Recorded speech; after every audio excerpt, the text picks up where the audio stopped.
ఇది MacBook Air M1.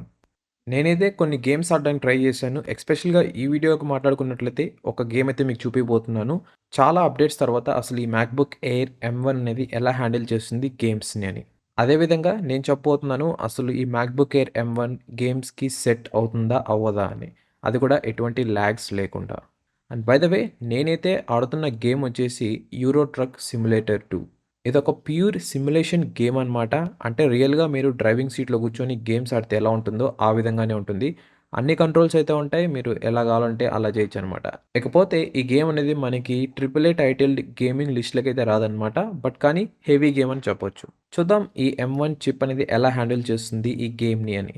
Present నేను use చేస్తున్న MacBook Air M1 8 GB RAM అలాగే 512 జీబీ ఎస్ఎస్‌డీ స్టోరేజ్‌దైతే ఉంది. నేనైతే ఈ గేమ్‌ని స్టీమ్ అప్లికేషన్ ద్వారా అయితే రన్ చేస్తున్నాననమాట. బేసికల్‌గా నేను ఈ గేమ్‌ని నా విండోస్ గేమింగ్ ల్యాప్‌టాప్‌లో అయితే ఎప్పుడూ ఆడుతూ ఉంటాను. నాకు ఫ్రీ టైమ్‌లో ఉన్నప్పుడు. అక్కడైతే ఎటువంటి లాగ్స్ గానీ, ఫ్రేమ్ డ్రాప్స్ ఏమైతే ఉండవనమాట. దాంట్లో మనకి డెడికేటెడ్ గ్రాఫిక్ కార్డ్ ఉంటుంది. అండ్ ఆల్సో మనం కంటిన్యూయస్‌గా పవర్‌నైతే కనెక్ట్ చేసుంటాం కాబట్టి, సో ఎటువంటి లాగ్స్ అండ్ ఫ్రేమ్ డ్రాప్స్ ఏవైతే లేవనమాట. ఇకపోతే గేమ్‌ని ఓపెన్ చేసిన టైంలో నేను కొద్దిగా అయితే హీటింగ్ ఇష్యూస్ అబ్జర్వ్ చేశాననమాట. ఇంకా యాక్చువల్‌గా మనం గేమ్ ఆడలేదనమాట. అది కూడా ఈ ఫంక్షన్ కీస్ ఉంటాయి కదా! దాని పైన సైడ్ అనమాట. ఈవెన్ దో మనకి M1 చిప్ చాలా పవర్‌ఫుల్ అయినా కూడా, ఇది కూలింగ్ పరంగా మాట్లాడుకున్నట్లయితే మనకి దీంట్లో ఎటువంటి డెడికేటెడ్ కూలింగ్ సిస్టమ్ అయితే లేదనమాట. అందుకే వీళ్ళు దీనికి ఈ విధమైన పేరైతే పెట్టారు మ్యాక్‌బుక్ ఎయిర్ అని. అంటే ఎటువంటి ఎయిర్ అనేది ఎంటర్ అవ్వదు. అలాగే ఎటువంటి ఎయిర్ అనేది ఎగ్జిట్ కూడా అయితే అవ్వదనమాట. ఒకవేళ మీరు ప్రో సిరీస్ కనుక తీసుకున్నట్లయితే దాంట్లో మనకి సింగిల్ ఫ్యాన్ సిస్టమ్ అయితే ఉంటుందన్నమాట. ప్రో, మ్యాక్స్ ఇంకా డిఫరెంట్ సిరీస్ ఇంకా మీరు హైగా పెంచుకునే వెళ్ళే కొద్దీ దాంట్లో కూలింగ్ సిస్టమ్ ఇంకా బెటర్‌గా అయితే ఉంటుంది. మ్యాక్‌బుక్ ఎయిర్ పరంగా మాట్లాడుకున్నట్లయితే మనకి ఎటువంటి కూలింగ్ సిస్టమ్ అయితే ఉండదు. అండ్ ఆల్సో ఈవెన్ ఫ్యాన్స్ కూడా అయితే ఉండవన్నమాట. మేబీ మీకు ఇక్కడ ఒక డౌట్ అయితే రావచ్చు. నేను ఎందుకు చార్జర్ కనెక్ట్ చేయకుండానే గేమ్ ఆడుతున్నాను అని. మోస్ట్‌లీ మీరు చూసే ఉంటారు యూట్యూబ్‌లో గానీ ఎక్కడైనా కూడా మీరు ఈవెన్ మీ దగ్గర గేమింగ్ ల్యాప్‌టాప్ ఉన్నా మీకు తెలిసే ఉంటుంది. మీరు ఛార్జింగ్ ప్లగ్ చేస్తేనే మీకు మంచి గేమింగ్ ఎక్స్‌పీరియన్స్ అయితే లభిస్తుందనమాట. ఇకపోతే మ్యాక్‌బుక్స్‌లో ఉన్న బ్యూటీ పార్ట్ ఏంది అంటే ఈ ఎం సిరీస్ ద్వారా చెప్తున్నాను.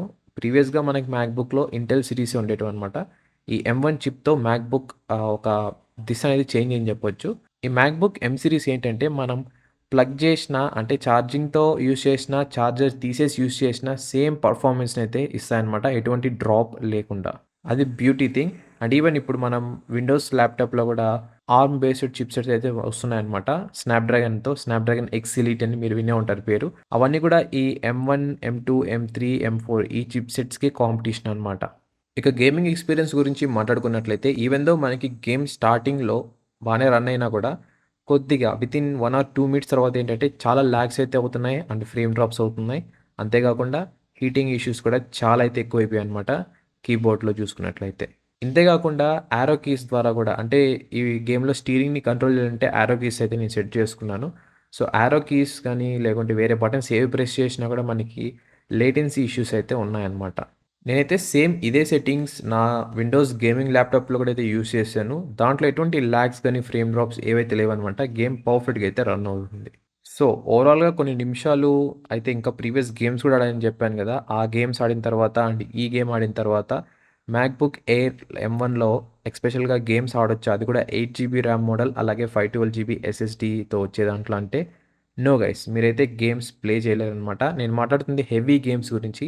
మీరు వెరీ బేసిక్ గేమ్స్ అలాంటివైతే ఈజీగా అయితే ప్లే చేయొచ్చు. నా దగ్గరైతే బై గాడ్స్ గ్రేస్ ఇంకొక మోడల్ గూడా అయితే ఉందనమాట. అది 16 జీబీ ర్యామ్ అలాగే 512 జీబీ ఎస్ఎస్‌డీ స్టోరేజ్‌దైతే వస్తుంది.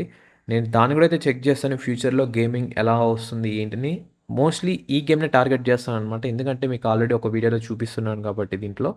సో, నెక్స్ట్ ఫ్యూచర్‌లో గూడా అదే గేమ్ అయితే ఆడి కంపేర్ గూడా అయితే చేస్తాను ఆ వీడియోలో. దీంట్లో ఎలా ప్లే అయింది, దాంట్లో ఎలా ప్లే అయింది. అంటే 8 జీబీ ర్యామ్‌కి అలాగే 16 జీబీ ర్యామ్‌కి ఏమైనా డిఫరెన్స్ ఉందా అని.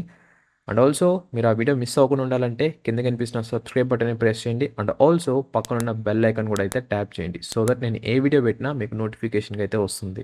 సో ఫైనల్‌గా షార్ట్ అండ్ స్వీట్‌గా మాట్లాడుకున్నట్లయితే మీరు హెవీ గేమ్స్ ఆడొచ్చా మ్యాక్‌బుక్ ఎయిర్ M1లో అంటే నో గైస్. మీరైతే ఎటువంటి లాగ్స్, ఎటువంటి ఫ్రేమ్ డ్రాప్స్ ఏమీ లేకుండా అయితే ఆడలేరనమాట. అండ్ దీంట్లో మనకి ఎటువంటి కూలింగ్ సిస్టమ్ కూడా లేదు కాబట్టి మనం తప్పు పట్టడానికైతే లేదు.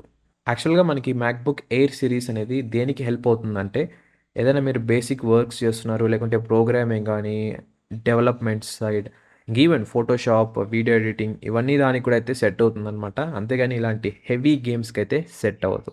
ఈ మధ్య కాలంలో ఆఫర్స్ టైమ్‌లో చాలామందైతే మ్యాక్‌బుక్ ఎయిర్ M1 ప్రాసెసర్ ఉన్నదైతే తీసుకున్నారనమాట.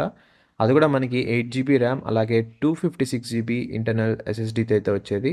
కింద కామెంట్ చేయండి మీ ఎక్స్‌పీరియన్స్ ఎలా ఉంది అని. ఒకవేళ మీరు ఆ మ్యాక్‌బుక్ గనక కొన్నారంటే రీసెంట్‌గా, లేదు చాలా ఇయర్స్ నుంచి యూజ్ చేస్తున్నారన్నా కూడా మీ ఎక్స్‌పీరియన్స్ అయితే షేర్ చేసుకోండి. నేనైతే ఆల్రెడీ ఒక డెడికేటెడ్ వీడియో అయితే పోస్ట్ చేశాను. మ్యాక్‌బుక్ ఎయిర్ M1 ఈ సంవత్సరంలో ఎందుకు కొనకూడదు ఏంటని చెప్పని. ఇక్కడ కనిపిస్తున్న వీడియో గనక క్లిక్ చేసినట్లయితే మీకు మరిన్ని డీటెయిల్స్ అయితే తెలుస్తాయి. అసలు ఏంటి, ఏం చెప్పాను ఆ వీడియోలో అని.